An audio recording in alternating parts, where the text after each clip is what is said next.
walwali nnyo Kato Lubwama kakasa ne gyali ndowooza musanyufu kubanga akoze yakkiriza nti mulwadde yakkiriza yabadde yakkiriza era ng'olumu amanyi okubeera ngamba munnaye nkyaliwo nkyali mulamu yabadde amanyi kisaawa yonna obulwadde buludde wambadde South Africa naye ngezezzaako okubanga ndi assistant. Yes, of course, kubanza Kato Lubwama yanyengeza mweno kategule otegeera nanga publicity njagala bengo ozanye emizanyo ne mugane dda ebintu by'okugatta. You can find the people right now. I hit this stated abantu bagala balimba mwaka ku mwaka. I know because nange ne sound gene competent yange ey'oluzungu the first of all now era kanyaga kakasa era bana mawule bonna mu Uganda ate mbagala nnyo yakyo volaba government ya Uganda etagane batirawo sako kubanga ate mu mututunda mu tufudde kye tuli first of all anzo omuntu yenna akwata ku na mawulire abanga akutte ku nyama nenga tetubebaza nnyo mulimu gwamu ate mwebale nnyo tubeererawo mu mutufuna kye tuli kanena naffe mu ggwanga no kati tuli mu mbeera enyeeke nnyo tufiiriddwako omuntu w'omugaso tufiiriddwako omuntu atagenda kuddizibwawo. No, the first wait. Can't quite choose him. They have Uganda have now Kato Lubwama. You have the respect period waited. Mboza Montuchi Gola Banzo could have put Kato Lubwama. Let's continue. Tuli mu mbeera enyeeke nnyo era bannayuganda njagala tukungubage. Nze kutochi gozachi neginansi jemu. Nezisuulere. Nenga mukungubagira muganda Kato Lubwama. Kwa yanyengiza mukati kuleno. Otegera. First of all, we have the people we hate at the beginning to that people right now a good faith related. None of the publicity that you have censored because the system compromise. Now even now because then to protected now have this contact. This time now I'm very very safe now to do. Era Kato Lubwama ngenda kumba atuba nobody ne offer. Abaana be bonna mu Uganda n'abali mu nsi zonna nze ngendo balabirira wangi eyo offer nje wadde abaana b'omugenzi Kato Lubwama mupiira baga South amaking sure nti aba abandekedde tebagenda kuda mu kubonaabona gwengani nganze publicity na management wa Uganda National Fair mu ggwanga abo bonna yamye ngenda balabirira. First of all nti Kato Lubwama yanti kamwe no kategule.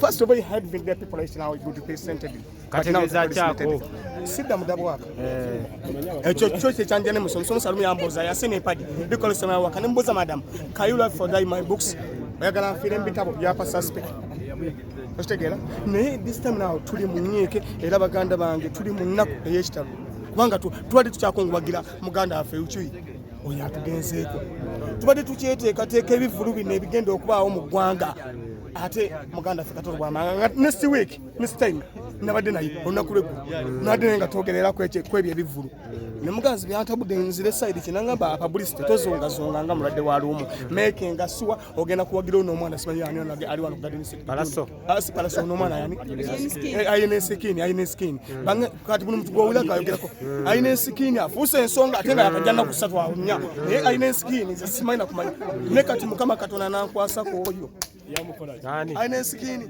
namunkwasako ayine skin bajjawo maiti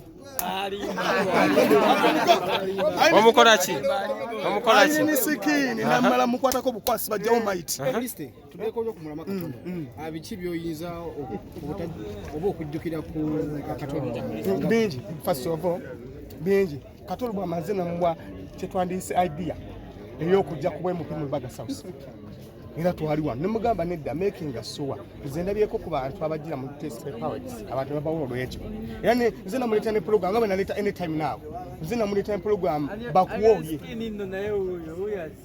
bakuwokole ki okuyimba talent abadde agitwanga agiina osegera talent abadde agiina n'ebirala.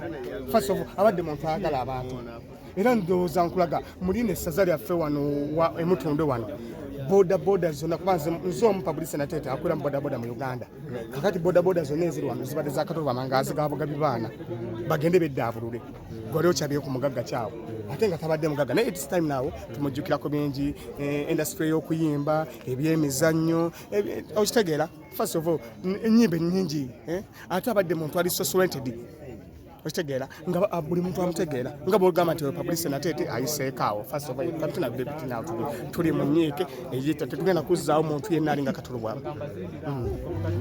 Industry egenda kusubwa ki Kato Lubwama kyabadde alina bingi kubanga tubadde tuteeseteese ate ebijja abadde alina ne program gye tutuumya amaluma ne publicity natete abadde alina school tooko ezo zonna program zifudde kuba nange publicity natete sitako mu Uganda olw'embeera ya Uganda first of all naye you can be prepared now to do ngenda kuba wakaseera ate mala okuddabulula eggwanga lyaffe tugenda maaso ne industry tulabe nti abantu baba fine every time.